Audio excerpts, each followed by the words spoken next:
I would be very disappointed if Jisoo doesn't run away with this game. But then again, we're kind of waiting for that 1 week where it clicks for one of the bottom teams and they have really practiced a specific strategy maybe and changed something to surprise. This is obviously no surprise. When you play against Sprattle, you ban Alistar. Got to ban the cow, man. Make sure they can't get him on that very impactful champion. He was able to set up Rallis a number of times. The Gangplank's banned away. Remember, we are still on patch 6.3, and the Fiora will follow. Steve has had some mixed success on that champion. Well, still, like, this is kind of the problem for Elements, because when they started out well in the first 2 weeks, it was Alistar and Fiora in almost every game. Ever since first 2 weeks, teams are like, well, let's just target ban them. We don't have to care about the general OPs always. I mean, obviously, okay, Fiora and Alistar fits into that bill, but other teams are fine leaving them open. Against Element, you just ban them every single time. Overall, pick and ban-wise, there's no surprise. Lulu is open if Elements wants to pick it for Ica. I think it could be a fine pick for him, but then again, it's not necessarily that high priority when Giacomo is out. Yeah, it makes complete sense with the Kog'Maw being banned. Neither of these AD carries has had the chance to pick it up. Kalista is also taken off the board. That's another thing we expect to be very prioritized, so it's no surprise we see the Lucian. These are going really fast, though. The Corki's picked up, the Graves still powerful, and Trick deciding on his jungler here with the Braum. No, Braum is not locked in yet, but I wouldn't be surprised if they take it here. Showing his Udyr, the champion he lost on against H2K and had honestly a game where Udyr did absolutely nothing except for one team fight, but with Elements, normally Graves wouldn't be picked this early. He's fallen quite out of favor for a lot of junglers. We still see him top lane from time to time. He's still an okay jungle pick if you want physical damage in the jungle. But Gragas has kind of really taken his place. If when Nidalee is banned, Gragas is often the guy you aim for. Yeah. This to me though signals the Elements are looking for a poke siege comp. And because they have Corki mid lane most likely, or another AP mid lane and then Corki AD carry, they wanted physical damage, so they had to pick the Graves early. And we know also Steve can play top, so it is technically a flex pick for Elements. That is true. I mean, Gilius hasn't actually picked it up this split, despite it being available a number of times. And it does go back to that point. Elements is a team that is very easy to ban out. We see these players focusing, tunneling on your comfortable picks. We talked about Steve's Fiora. We've talked about Aka a little bit off screen. We were talking about his Morgana, his Victor play. And wave clear champions like Krepa was talking about, very, very popular for them. And there you go, the Graves is going top because we've gotten Elise lock in, another Gilius special. So it's gonna be Steve getting his Graves one more time up in top lane. Last time it was a Rammus pick that was picked into it because Elements like to show very early. It's interesting with Elements pick and man phase, they often like to leave the last pick for Ica, despite him playing a lot of control mages, like Morgana, like Victor as you mentioned. I would often prefer last picking for my top laner then, if I'm just gonna play control mage, because you know Perks will most likely pick an Ahri, a LeBlanc, or Lissandra, something that can pressure you in lane and set up, especially after level 6, set up kills on your mid laner. We know he likes to play that style, and you're probably still gonna pick a control mage into it, but now you're just saving it for last pick and therefore not really hiding what Steve is playing top. Yeah, and the Lissandras ends up being what they finally lock in. They take the Poppy, of course, for Kikis as well. It is probably a breath of fresh air, though, for Elements, since the last time these two did face off, that was their first game of the split, and that was when Perks just went massive on Ahri and completely shut down Ica's Ryze play. 1-6-1 was his final score of that game, and take a look at this, though, something a little bit different for them, the Zilean lock-in. So, Zilean mid lane, we've seen it a few times now across the world as well, not from Elements. Mainly Nuke Doc, been playing it here in Europe, obviously GBMO and NA and so on. I have mixed feelings about Zilean as a pick when he's not locked into a composition that is very good at diving onto the enemy team. Because I think he's awesome when you have the likes of a Poppy who can dive the backline and go completely ham and play super aggressive and they get the Zilean ulti. And once you revive, again, you come up as a very strong bruiser who takes a lot of time to kill. When he's with all these squishies, it often becomes a lot about, is the other team purely focusing one target? Then Zilean will shine, because like if Lissandra ultis one target and Poppy charges the same target and Lucian focuses that one target, Zilean will do well. But often when there's so many squishies, in fights, multiple members are taking damage. Multiple members are about to die because you are also squishy, because they're different carries on the other lineup, and then Zilean ulti becomes very difficult to use because you only save one guy. And it's like a kite back comp now for Elements. So I don't always feel like you can utilize Zilean 100%, but they're obviously trying to rely on the fact that it's a Lissandra going in, she tries to pop a target, Zilean will ulti that target, and then they can try and turn it around from there. Well, we'll have to see if they can make this one work. It's a complicated one. Elements have been hard-pressed to find some success this year. Will G2 run away with it? We know that they have a tendency, or they have shown that they can pretty much grasp defeat from the jaws of victory. Elements are going to be hoping on that one. But why don't you guys tell us? Hop on Twitter, at LL Esports, hashtag G2win, hashtag EO win, as we get ready to kick off Coaches Week here in Europe. And the cheer goes up as G2 and Elements get ready to take the rift. Let's play a game, Pyra. Let's see what G2 and Elements can do. Mainly G2. Last 2 weeks, G2 has gone downhill a little bit, I think it's fair to say. They lost to Vitality. They had that loss to Fnatic, which should never have been a loss. Like, that game was won at 10 minutes. And then they got so overconfident in the way they were playing. They stopped focusing on vision to very risky fights. You can't do that. No, and when Elements have rallied too, it has been around the guy whose name is constantly chanted here in Europe. Steve, he may not have had the most impressive scores, but they're usually marching behind him. This time we'll have to face down Kikis Poppy, and he has only had some middling success himself. But I do want to keep an eye on this mid lane, because Perkz and Ica are a very polarizing matchup. Yeah. Ica's come in, and he just really hasn't shown anything that has impressed us. Very, very rare has he even gotten a good score, has he been able to even get close to winning lane, whereas Perkz has come flying out of the gates on a variety of champions. He popularized the mid Corki, or at least he was one of the first to start it. This could get bloody very fast in that mid lane if Elements aren't careful. Especially also because, like, okay, so this matchup is fine for Zilean.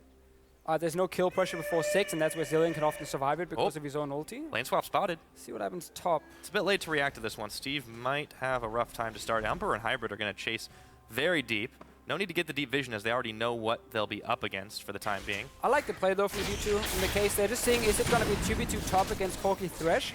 Then we want to stop a camp early on, or do we just want to spot where Steve and Gillis are starting, and then we can force them on the other side of the map, because it's a lane swap anyway. So this means now the Trick, even though he's starting on his own blue buff on safe side, can now just walk into the enemy jungle and take a red buff and trade. So it's just going to be a normal push in the lane swap. No camp, though. That's the only thing you sacrifice if you're G2, so you're going to be slightly behind in experience in that case. We saw on the bottom side, Rallis and Sprattle got Grump, but they even gave level 2 to Sprattle, and he's now ganking mid early on. Perkz doesn't expect this one. No, he doesn't. He's only going to get one bomb down, but he's very low trading, and now Sprattle flashes. The hook is flashed away from by Perkz, so one summoner traded for one in that mid lane. Perkz, though, he's got to be careful about pushing up. He's going to back early. So Sprattle knows here that if he does flash hook here, it's going to be flashed as well by Perkz, 100%. So he's just going to trade flashes with the mid laner. When I do see that play, I do like to see a Mad Life, because you know the guy is going to flash it this early on in the game. Trying to predict where he's going with the flash. Obviously, he could have gone over the wall potentially, and then you wouldn't have hit it anyway. But Sprattle with early roam, he got Grump for level 2. Walks in, and then we just back to the very, very standard swap. Graves actually does really well in lane swaps. People don't think so. They're like, oh, it's an AD carry. AD carry-ish type, whatever. You just lane swap on him, and he's useless. No, because he pushes towers extremely fast with his shotgun. And then in long lanes, he's very, very good at, first of all, playing safe, but also being able to chase you down and punish you. Yeah. And G2, they're the ones with the jump start on this, but they actually have to back away as the minion wave ran out. And it looks like Elements might be able to get this one a little bit quicker, just about the same time. See if they can't get this one bounced away. Ica taking the worst of a trade on those Thunderlords procs, but he does get the bomb down. We have seen some very successful Zillions. You mentioned GBM. Ica will be hoping to channel him this game as he faces off against Perkz. Towers are traded. Everything very, very normal and standard here, but we'll see who stays in the top lane. For the time being, for G2, it is Kikis, as Elements duo lane heads up to the top. And none of the teams getting a... Oh, sorry, for G2's side, not a perfect bounce for them, and I think Kikis is just going to try and push it out. He's expecting Rallis to go top now anyway, so just get some CS experience and then leave. Now that you know Rallis is showing up, you can see him now on the map. But the same for bottom lane, where because Elements were a little bit faster, they sent out Gilius first of all to push tower, so it's a 4v0. And the Graves we talked about, hitting with the shotgun, did allow Steve to get like 4 or 5 extra seconds, which can often be 2, 3, 4 more CS. And you can actually see the difference here. So Steve can be happy with the start. And now it's just about pushing the next one. We've been here before, Pyro. We've seen this swap. Oh, yeah. Very, very standard stuff. And, you know, it's the start of the week. We talked about the uncertainty that these teams have had. G2, even though they sit at the top of the standings, they themselves have had a bit of a unexpectedly rough time against some of the teams, against Fnatic, where they were winning pretty much the entire game. in terms of gold, especially until they lost. They were still ahead in gold. They were when ahead the game at the was very over. end, but then they got ace. It doesn't matter. Elements, on the other hand, I mean, everything counts. I know this sounds cliche, but obviously when you're trying to avoid the relegation zone, Elements historically as an organization haven't gotten much better than 7th. You need to be able to take out at least somebody who's above you. You can't just be beating up on the people at the very bottom of the table. They pretty much have none of them left except Splice. Yeah, I guess that's basically the question for Elements. Are they aiming for playoffs? Or are they happy just making number 7 and have a long holiday? Get ready for summer and then try again if you can make playoffs. But yeah. It's obviously tricky when there's such a big gap between bottom 4 and top 6 we've seen in the LCS. This is definitely not the game though where Elements are saying, we gotta win this game, you know. Like, if we don't win this game, it's disappointing. No. It's when they play the bottom 4. But they're also gonna play it out safely too. And this is the thing, like, Elements, as the towers are traded once again, Rift Herald's gonna get started up by them. Elements, once they secure this one, should be able to try and push down a little bit harder with that extra attack speed that they give the minions. It's given over to Gilius and see how he impacts these lanes. So now you take Rift Herald with this. I really like to see the support in jungle then go bot lane with the AD carry. Because the other team just took the tier 1 tower. You can see Kikis on your minimap is farming where the tier 1 died from Element's side. So you know that wave is going to be built up slowly because Kikis wants it to bounce towards him and slow push towards him. So often you have like 2 waves on top of each other. Buff them up with the Rift Herald, and you can very often fast push down for the enemy tier 2 on the bottom side and be a lot faster than they are because you got the Rift Herald buff. And then you can see if you can take a tier 2 tower and then maybe go back and defend your top one. I like to see that play. Gillis is on the bottom side. So if he does go down and join Rallis, they can try and rush him for that tier 2 tower. And if G2 doesn't react, they might be too slow. Well, unfortunately for Gilius, he was spotted by that trinket, pink ward. Wow. Pink blue trinket ward? Pink blue trinket. I've gotten all my colors mixed up. So they knew he was there. Obviously, Perks got out of mid lane very quickly, but now they are moving towards the bottom side. Just what I like you said, this. I like Spraddle on the roam with them as well, and there's no one here to push this back. But you can see the reaction from Element and from G2 is, okay, we have a wave now that is slow pushing towards us. We're not going to try and push it out and trade because we have the Rift Herald as well. Nice double bomb. So recall already happened from Emperor. He's now going to go bot lane and he's going to catch that wave, and that's what Element's spot as well. So the play's off. But it's just about giving yourself the opportunity to make that play. When you didn't see the reaction from the other team, you can say, okay, it's not going to happen. Emperor's on his way, Hybrid is on his way, they're going to defend. Gillis is still setting up a trap in here. I don't think he wants Hybrid. A little bit too much tank for him to handle. Emperor clears out the trinket of Spraddle as he replaces it, or rather, Sight Ward. The green trinket ward thingy? Yes. So you can't buy those green wards anymore. Gilius and Spraddle waiting in the wings to see if they can get a catch on the pink ward doesn't see it. No, it's not happening. Rallis is trying to bait this a little bit here.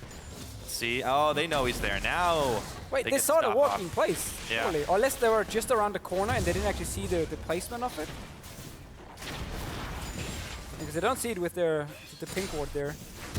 So, trying to set up a small trap. Elements again, the original play never really happened. Dragon is then a second option you can always go for. I like to get it this early because now the second dragon and fourth dragon are better.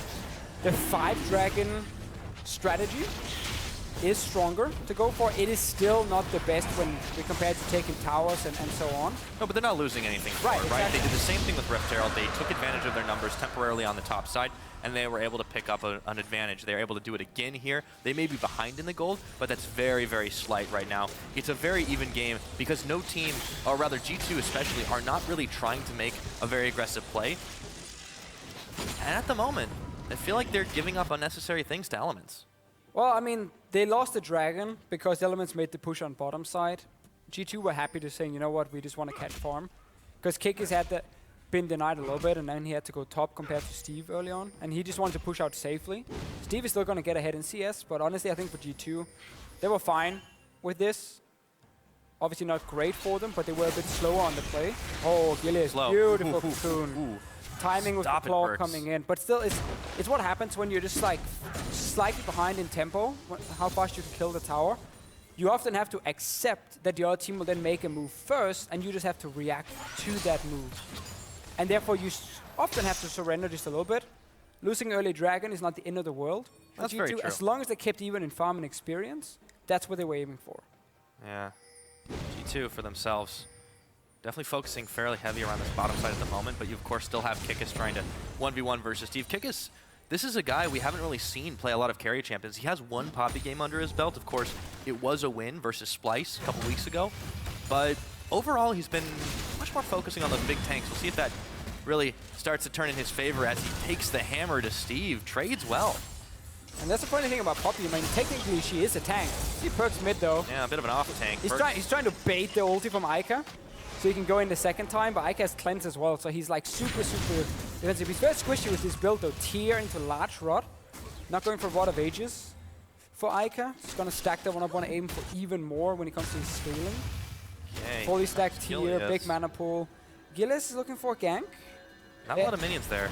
TP and Perks, remember. So you always have to think about that when you're ganking a side lane. There he goes. There's the Poppy wind-up, and Gilius is splatted outside of the range, so he gets himself nice and safe using only that ultimate here. Steve a little bit low on this one. He wouldn't want to start pushing in solo, so he'll have to back away, and second tier is defended. So 2-2 in towers, of course, at this 10-minute mark because of the trades back and forth. Very standard stuff when neither team wants to set up any crazy dives.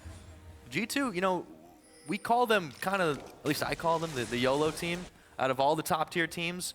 Vitality, HDK, the more sit and wait. Unicorns are kind of a little bit back and forth. But they're the ones that typically are making all these crazy moves. Right now, feel like they're changing their mentality, but especially after that Fnatic game last week.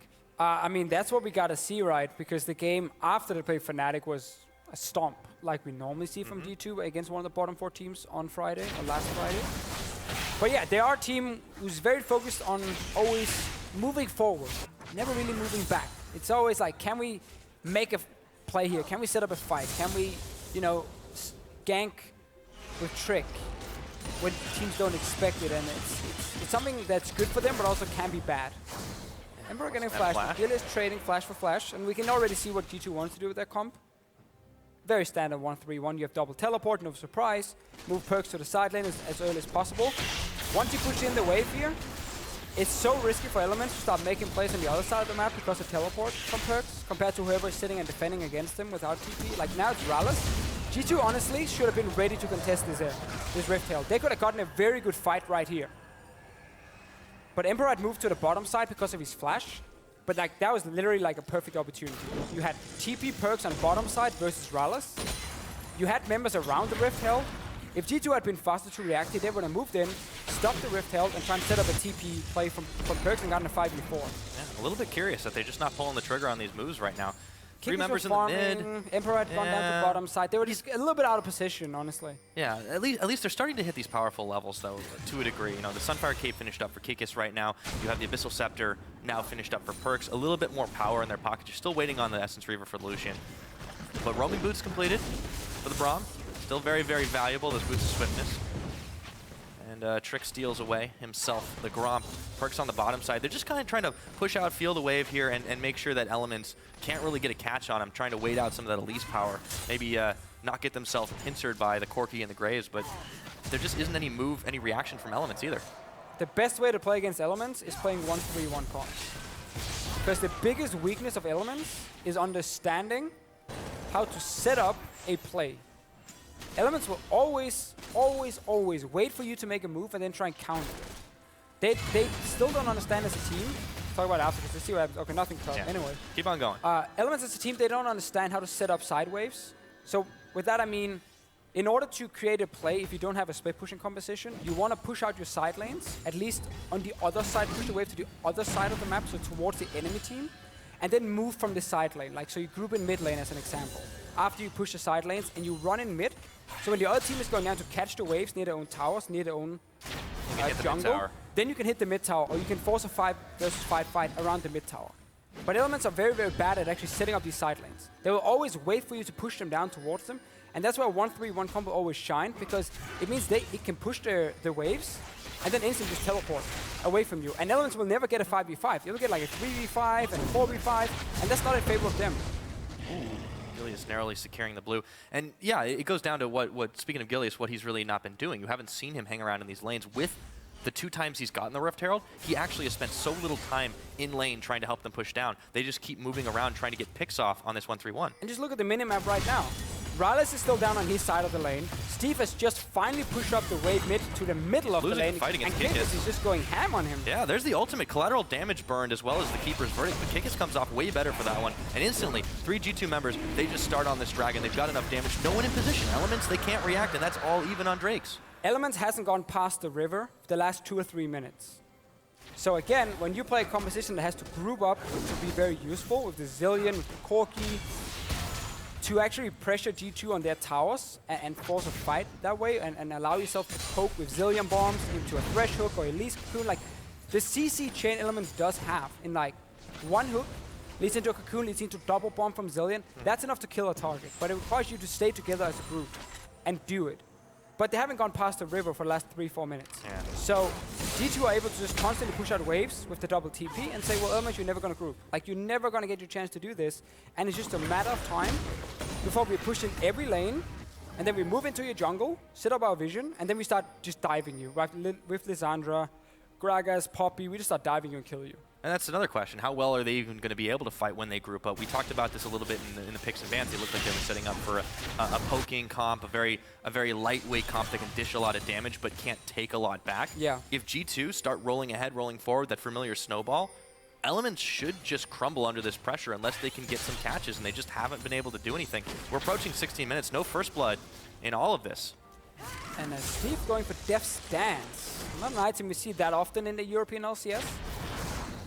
Instead of the Ghostblade Rush we normally see. Yeah, very uncommon actually. So one of the reasons for this, and one of the things I like about the item, is if you're against like comps with a lot of burst, so against the Lissandra, it is very good because you turn some of the damage into a bleed instead, and you have the Zilean to save you when you're bleeding out to die, or when you're bleeding about to die, he can ult you. This is one of the plays, by the way, we talked about with G2. It's just a matter of time before you put pressure on the tower, but I actually didn't like that play. Because this time around, they have allowed Elements to finally push bottom lane, and Elements just take a very easy tower. When you have the entire map control, you're not looking to trade towers. You're looking to force a play where you gain something and the other team don't gain anything. Yeah, definitely a misstep for them, spending too much investment up in the top side. They finally will get that second tier tower, but gave it up completely free, and they also gave up control of their bot side jungle. Look at how many wards they had invested there. Now Elements safely move up the quick way into mid. Gilius is spotted by a blue trinket, but it doesn't really matter. Only Perks is here to defend. However, Elements, they could be in danger of getting collapsed on. Pings are going in for G2, and Elements know they need to beat it.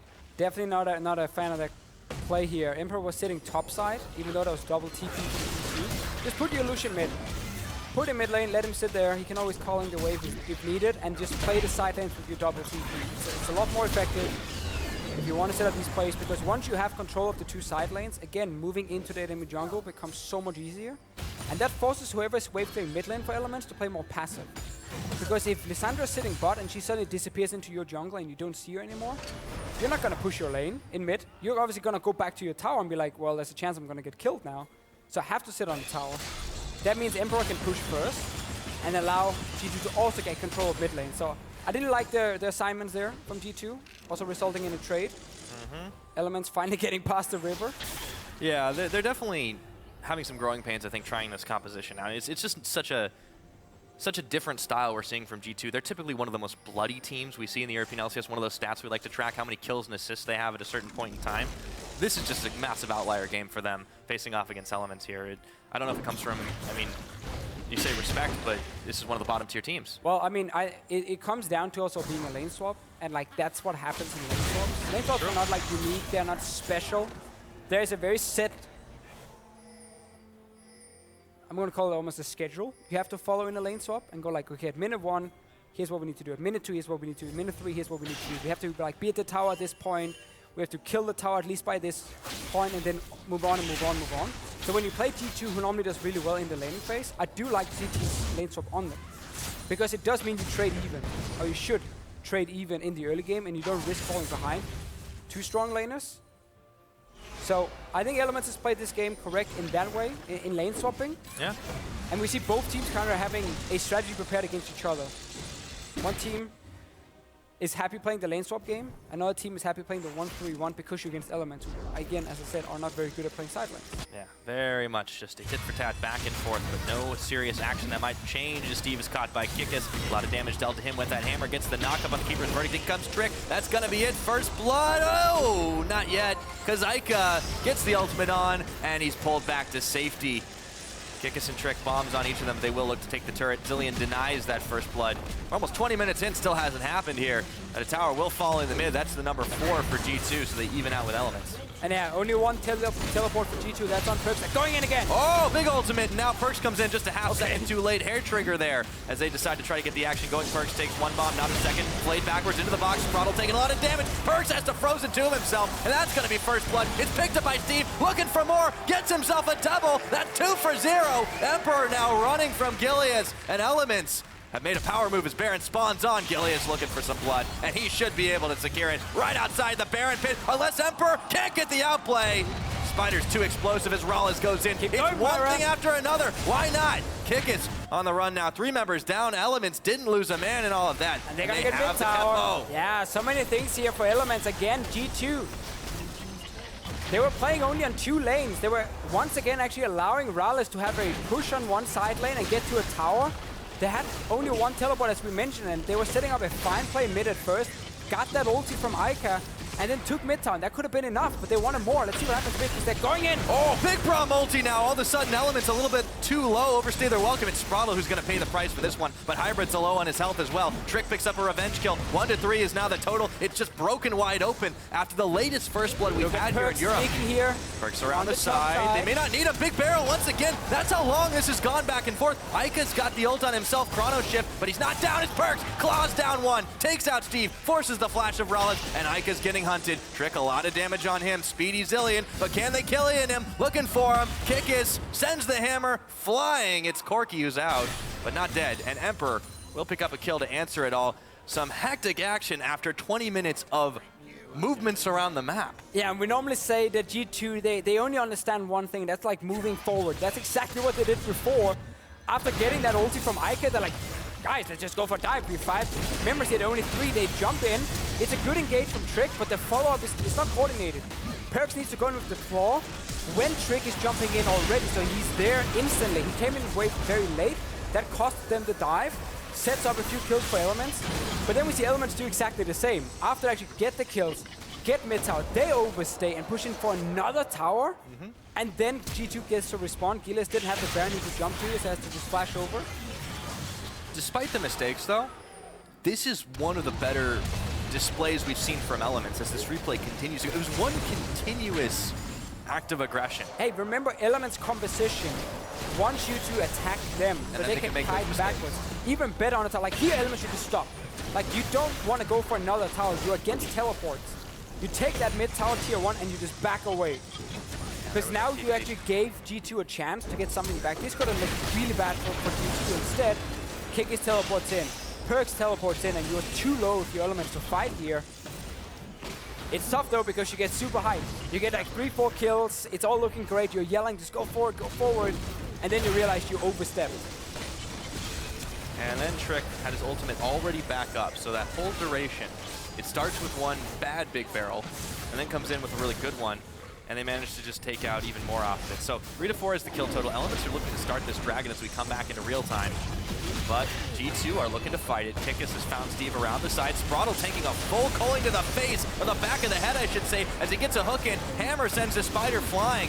And Kikis gets himself a kill. Exhaust is on. Very low. Has to be careful here. Blowback, not enough there. Kikis still hanging out, and Perks was body blocking from the collateral damager after the rockets, rather.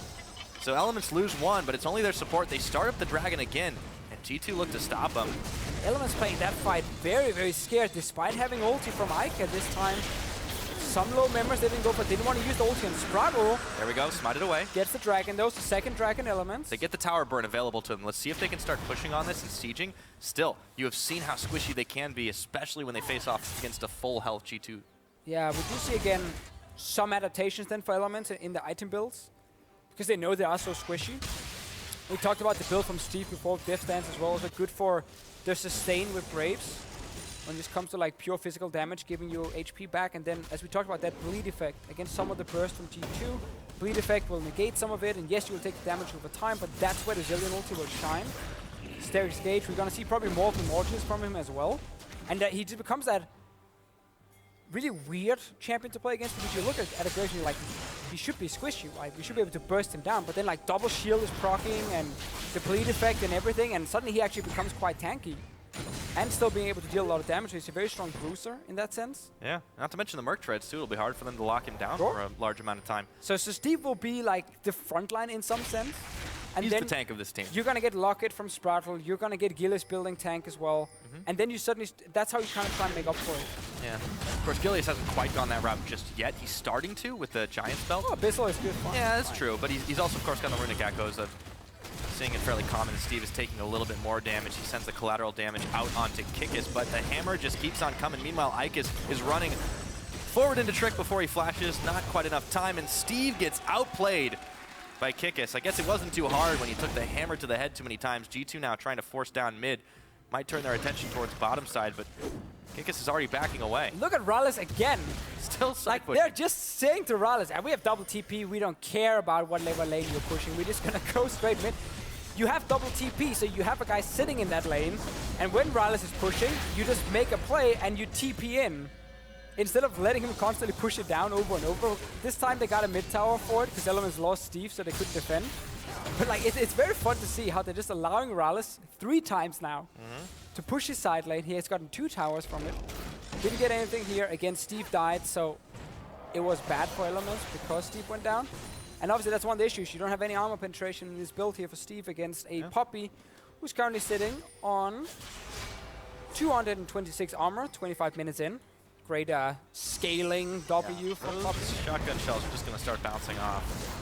And Ferralis is quirky too, though. I get why they're trying to split with him. If there's anybody that's safe on this team, it's mostly Rallis. Not only has he shown that in his performance, he's got himself a lot of safety. He might need it here, and in comes the Brommels. The Ica and Rallis are caught and locked up. Even with that, he's gone down. Gillius and Sprattle knocked up by the big Poppy Hammer. Steve coming late to the party. Gillius trying to flash away, manages to get it. Steve gets the collateral onto Perks and takes him out to make it a 1-for-1 here.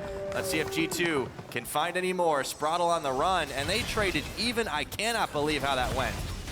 Oh, Steve again, he's going in. Yeah, Emperor realized that wasn't the best thing to take, and he backs out, quickly flashing away. 4 members of Elements now looking to march down that mid lane. Bombs are flying from Ica. They go sideways into this jungle. They turn themselves over for Baron right here? I don't think so. A little bit too risky. No one can really tank it from Elements. It's still 4v4. Trick is full HP. Kick is close to. Steve has been getting a few kills just by sniping people with his ulti. Oh, Kick a step too far forward, shut down. Steve will finally find the kill for that one. Step too far forward into the spider trap. As Elements now eyeball this Baron. 40 seconds left on Kikis, but Perks has just come up. No teleports available for G2. Still a bit risky, Pyro. Well, let's see. There's ulti for Ica, so that's a good thing. Gillius is fairly low. G2 is just staying around. Like, yes, you can see Elements are actually very afraid doing this Baron. Oh, that's a big calling. Oh, they got to move out of it. Rallis takes the package up to Trick here. They want to try to get even more pickoffs as they can. Chasing, forcing the auto attacks, and Trick actually has to turn him around. He's at half his health right now. So they don't manage to secure the Baron, don't manage to get any kills, but G2 will be able to clear vision outside of the pit. And we kind of reset the map again. Because we just had a big fight, ended in a few kill Elements. I think G2 picked up a single one. Let's see this double TP engage. So to get that AoE damage we talked about earlier with Zillion, it can be hard for him when there's multiple members and everyone is so squishy and everyone is taking damage. But the rest of G2 is not really able to commit on the other members, and Steve with the snipe on Perks, and then just full disengage from Elements, and then setting up a trap. But it's super interesting to me that G2 has a comp that will do so well in pushing 1-3-1. We've seen Kiki solo kill Steve 1v1. Nobody can handle Perks, and yet all G2 is looking at is for some reason team fights. Just constantly, let's just 5 versus 5. So Elements have been able to play their composition without even technically doing that much themselves, because it's been G2 just forcing fights on them now to get Emperor. Yep. Or this time it's forcing a cat. Emperor is evaporated by Steve, and now the red buff's in contest. His Trick will be able to smite it away, but this is what you're talking about. Elements, they force you to make these mistakes because G2 are not respecting the damage that they have. They're not respecting the 5v5 that they have. G2 is just completely misplaying their own composition. They did the same thing against Fnatic, though. And it's that thing, when you go into a game, you gotta look at the enemy team's composition and say, like, how does this team win? Like, what's the win condition for Elements? And then you gotta play around that. You don't want to play into it. You want to play around it and say, okay, so they clearly want to group together, have a strong team fight. If we single out one target, Ica will save it, and they have a lot of pick potential because of Thresh and Elise and double bomb from Zillion. So what you want to avoid is, as we said, clump into these 5-on-5s over and over and over because it becomes very difficult for you then to win. It's not impossible though, because G2 actually has a pretty good team fighting comp themselves. It's just the way Elements can win the game, and you are giving Elements the chance to win these fights instead of just playing the map and saying you can't do anything to defend both side lanes. And this is big for Elements. They can secure a dragon here, although it was almost stolen away by Trick as Elements turn around looking for Kikis here, and in comes Trick to launch the big barrel, trying to knock him away, but they stay together. Steve taking half a culling, but he's perfectly fine, as tanky as he is on that Graves. No one goes down in this fight. Didn't even need the Ica ultimate. And Elements, if they can pick up a win here, this is absolutely massive for them to try to move themselves up in the standings and maybe, just maybe, contest for playoffs. Yeah, that puts a lot of pressure on Origin and Fnatic to continue winning. Obviously, Fnatic later today plays Match of the Week against H2K. Because suddenly, you might have a team like Elements and even Splice moving closer and closer and potentially pushing you out of that playoff spot. That's obviously not something we're expecting just yet, but it is a good game from Elements, and we're seeing a G2 lineup that struggled the last 2 weeks, have lost to some of the other top teams. I lost to Fnatic as well. Yeah, lost to Fnatic. And it's a team that in some way, I want to say, have stopped progressing. And instead of building on what they had that was so good in the start, they're kind of just stuck to the same thing and not really try to improve it. And now every other team is getting better and better. It happens every season. Teams suck coming into the split. Then they practice and practice and practice and watch replays and watch other regions, and they pick up a lot of things and get better and better and better towards playoffs. So if you're a team who started out well but then didn't really understand how to improve, well, these teams will catch up. Obviously not saying that Elements in a BU5 will be on the same level as G2, but a game like this has gone very different from what we expected. Well, it's got to be a wake-up call. If the Fnatic one wasn't big enough for G2, they'll have to take a look, regardless of the outcome of this game, to see why they weren't able to do much. We're 31.5 minutes on the clock. This is the average game time that G2 have, period. Wins and losses. They're the fastest team in the European LCS, and right now, this is going to mess up their average. Yeah, I'm sure they're going to be very sad about that, Pyra. I know, it's a statistical anomaly, I know. The teams always, they care so much about these stats and statistics. But this is just such a weird game from them. I mean, not only are they not respecting the damage that Elements can bring and the 5v5 and the catch potential they can bring, but you're right, they're not using these double teleports. Look at the uptime. Kikis still has his, Perk still has his. They're walking very slowly. They're giving up Baron control. Yeah, They've stopped taking towers. They're falling behind in towers to Elements. Right now, Perk should already sit top lane. There's absolutely zero reason for him to not sit top lane and push out that wave. So there's 3 waves pushing. You know Kikis is fine against Steve bot lane. Have someone push out top. When Elements sends someone up to defend that top lane, you can make a play because you have teleport. That's why you pick the summoner spell. So like Perk should have sat top lane already. Like this wave should already have died on top side. He should pick up all that farm. And it allows your team to have the tempo to be the proactive team. Instead of letting Elements actually push out. We've seen Rallis 3 times push into the enemy base. With no repercussion either. He hasn't had to use a package defense. He hasn't had to use his, he hasn't had to use his QSS to try to get out. He hasn't had to burn his flash. It's really only in these fights are they catching him and locking him down because G2 are not making proactive moves. And we have to remember, Elements got 3 dragons now. That's true. This is the kind of game that can easily go 5 dragons. And if Elements are still allowed to sit on the map and push out past the river, they will keep that dragon control and they will be there first at the dragon. And then it becomes very difficult. If you are the comp that want to flank and you don't have the vision control around the objective you're fighting over, setting up these flank wards becomes almost impossible then. Because then you gotta flank suddenly, like you gotta TP in front of them, or where they can see you and they know how to kite around you then. Well, you always want to have the surprise ward. The damage is starting to creep up here as G2 send 3 members to try and take out this Baron. Gilius is immediately going to spot them. Perks is hanging around the backside. We'll see if they can get this one. It is the desperate times, calling for desperate measures as Hybrid Unbreakables takes a lot of damage. Gilius clearing some wards that are trying to, but the Baron was still aggroed. This is the kind of play you make if you're like, guys, what are we doing on map? Like, what's our next move? And everyone's kind of like, not really sure what we can do anything. Okay, let's stop Baron. Elements place a ward and move into the river, and G2's like, okay, let's disengage. So again, you just bought more time for Elements, and you lost the Baron control you had before, because notice how Elements just moved in and cleared the wards. So you gained nothing, and just lost whatever wards you had on the map from doing that. It's a lack of patience, G2. They're just making plays that they don't need to be doing, and still very even in the gold game, but Elements, their power is starting to creep up just a little bit, especially that man in the top lane, Steve. He's amassed himself some serious kills, mostly off the snipes at the end of it all, but he's sitting on 3 items plus his Mercury treads. Starting to have a lot more damage to sustain, and with the Ica Chrono Shift, he's going to be nigh impossible to kill. Yeah, and that's again what Elements is hoping for. They want G2 to engage onto them, survive the engage, kite back, and then turn. Land a cocoon, land a hook, land a double bomb, and that's where you turn and you take down someone from G2 because there's not a lot of protection in that case. If Perkz jumps in, tries to kill someone, Chrono Shift happens, they can burst Perkz down. Because like he's just used the ulti offensively, if that's the case. So we're gonna see Lissandra go in instead. And most likely try and buy more time. You can self-ulti, then you can hourglass. That stops Elements from turning around for quite a while.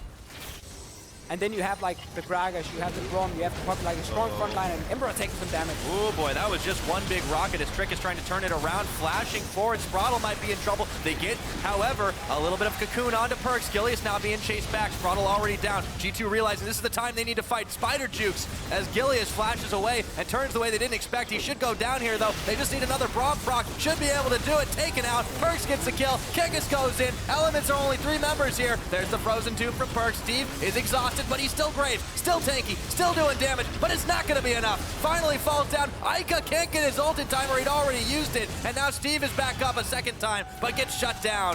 G2 find the fight they need, knocking Rollis into the wall. He's going to be able to Valk, but he's not going to live much longer. That's the ace. 35 minutes in, G2 looking to march on the base. Yeah, very long death timers here. Wave is coming for G2. They might just be able to finish the game, and honestly, Pyra, right here we see why Elements is a bottom 4 team. They just took an engage they never had to take. They were out of position going for it. And G2 gets the fight they want and are now looking to finish the game. All 5 members, they might be bleeding, but only Spraddle's here trying to put him up. Gets the 3 flay, but exhaust on Perkz won't be enough. Spraddle, it's going to be another ace. 36 minutes in, G2 finally find the mistake after making so many of their own. They take out the Nexus. Gilius can't stop him. Nobody can stop him here, and that's going to be a victory for G2 Esports. And as much as we were talking about how G2 were not playing correctly, and that's why Elements was still in the game, despite such a big difference in overall team level, Elements in the end, I don't know if they were feeling too confident or whatever. And I mean, G2 can be happy now, I guess, picking up that win, but they're going to look back in this game and they're going to point out a lot of situations they're like, okay, here we should do something different. This was not the correct play. Here we overextend, or the coordination was off. But like that last engage.